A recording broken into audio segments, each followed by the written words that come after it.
when you get into the very specific abilities, usually either you have it or you don't. There's nothing you can do to obtain it. Maybe a rare circumstance, if you're not born with it, maybe a very rare ritual or something in a very specific circumstance might maybe allow you to, but typically you're either born with it or you're not. You don't just randomly obtain it later on in life. There's very little you can do to give yourself and that's for good reason. I mean, it goes against the laws of nature to be able to do everything. It would be way too much power for one individual. Again, this is ancient ancestral paganism. This is what our ancestors believed in. This is bringing back all the lost, forgotten magic, the kind of magic that most of us don't really talk about anymore. I don't want you to look through that narrow field of vision, and that's not what I'm here for. I'm here to show you the entire picture, okay? So even though a lot of people don't believe in some of this stuff, I'm still going to talk about it. So if you watch the video I have on the history about paganism and why a lot of that magic is lost and forgotten, there's two reasons, and I'll explain a little bit just in case you haven't watched that, but really it's worth watching that because it tells a lot more as to why in more depth that you can understand. But basically it died out with them. Our ancestors died out so quickly and so fastly during the witch hunt era that really a lot of that knowledge and wisdom just died out with them.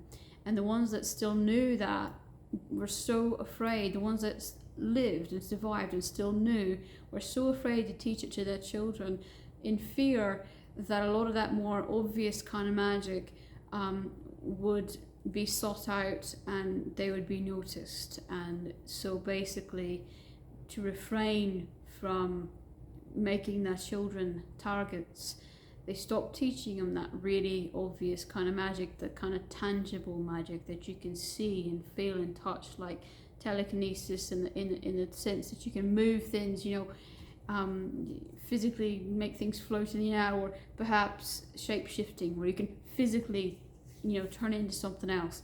It's just that kind of stuff that and they started moving towards things that you could not physically prove.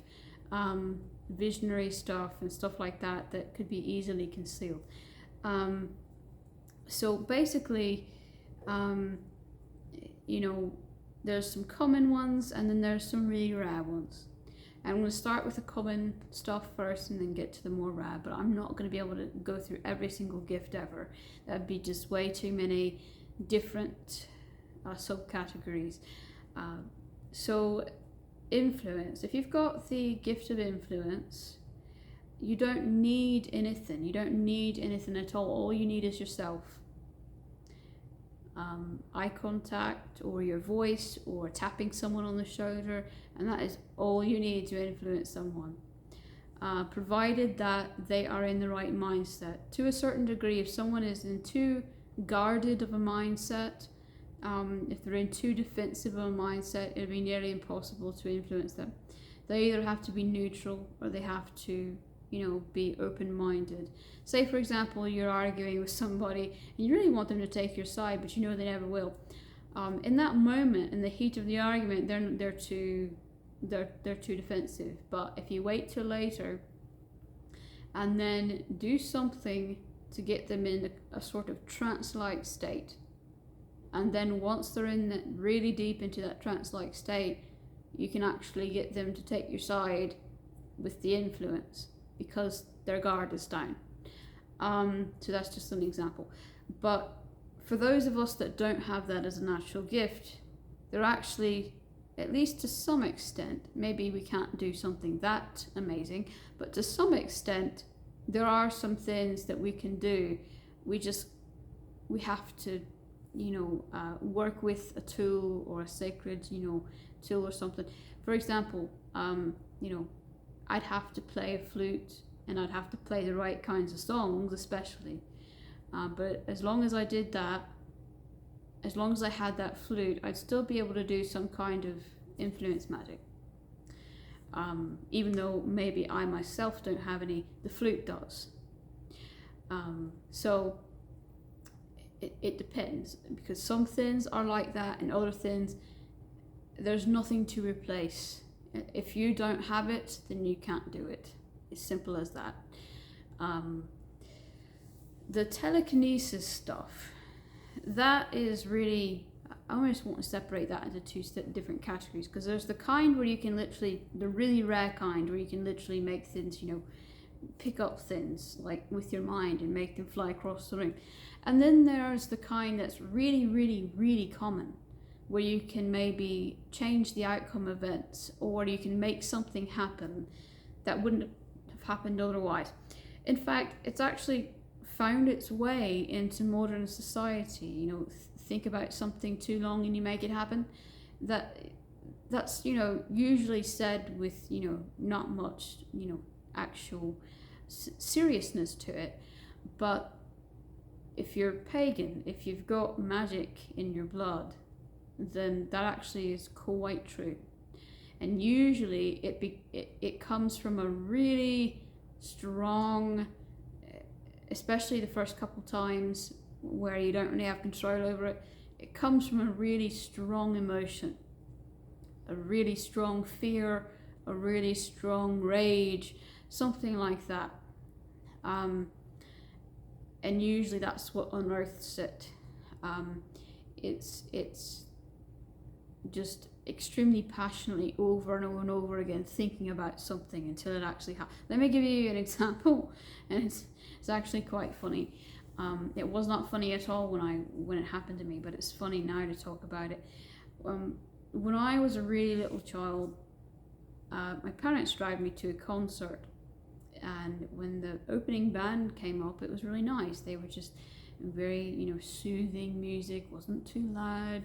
And all of a sudden, when the actual person came that was supposed to be singing, it was a local celebrity, but nationally you wouldn't know her, but locally she was pretty, had gotten a big audience.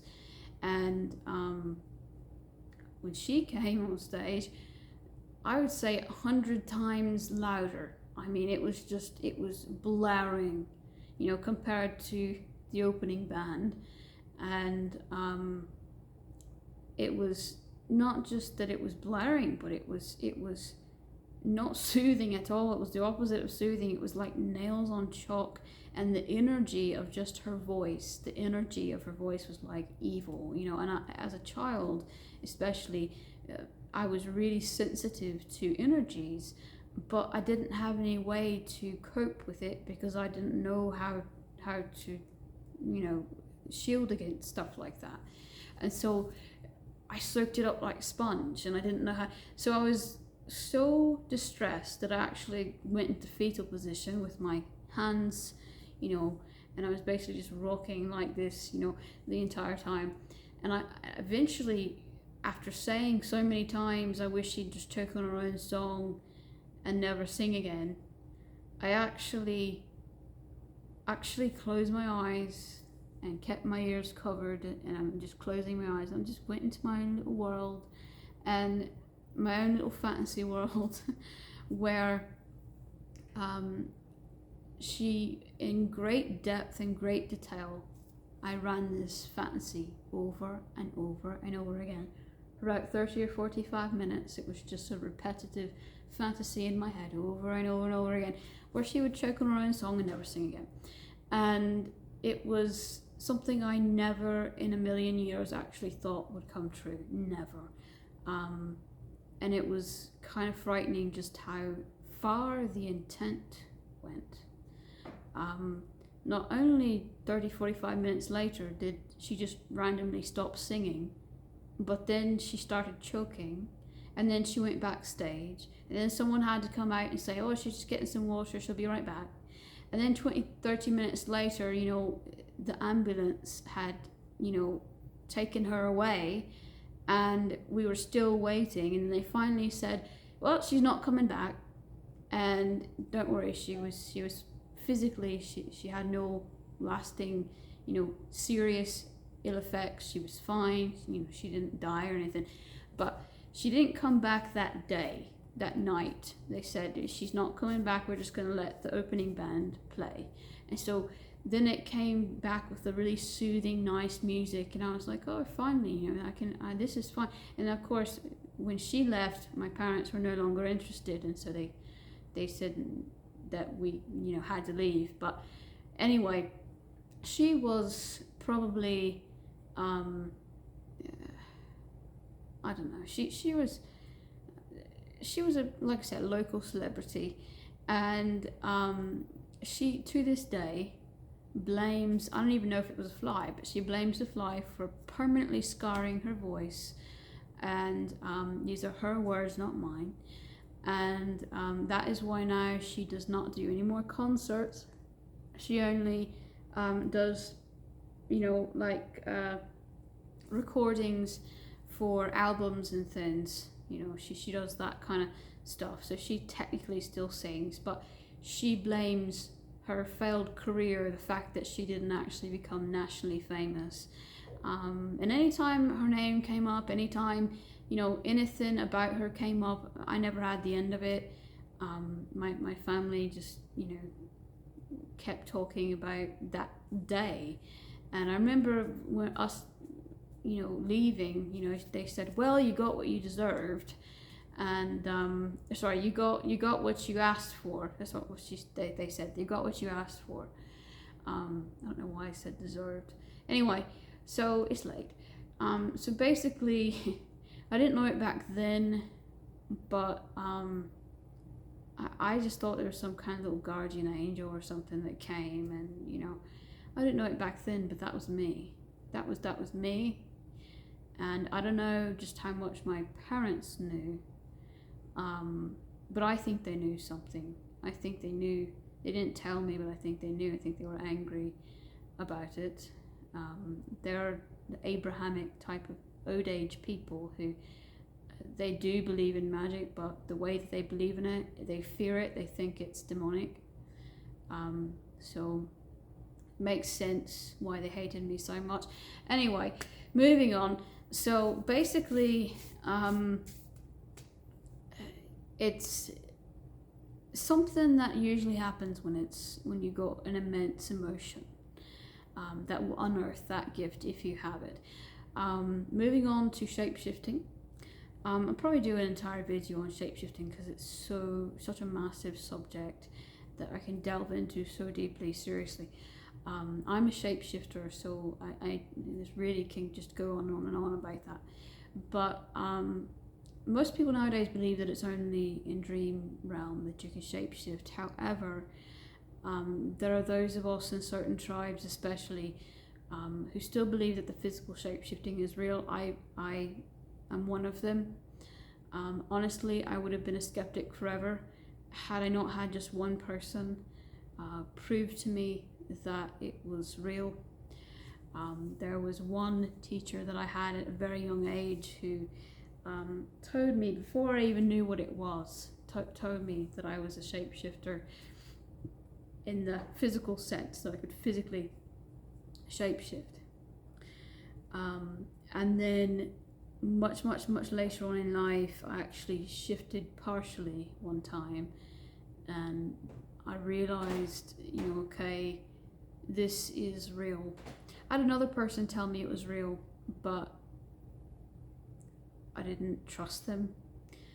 So really only one person I trusted. The one person I trusted, he went by the name of Walking Crow. I know a lot of people go by that name, so if you try to look it up, it might not be the same Walking Crow. He'd be really old now, because he was at least middle-aged or older when I was a little tiny child. But he belonged to a tribe somewhere, you know, northwest of the United States. And that's what he believed in. Basically, it's something you're born with. It's just a natural gift you're born with, no kind of curse or anything like that. But you have to be mind, body, soul really balanced, or you cannot do it. You can actually hurt yourself. You know, it's something that takes so much out of you to do that, and that's why it's so rare. Even for the people who could possibly do it, they wouldn't be able to necessarily if they were unbalanced.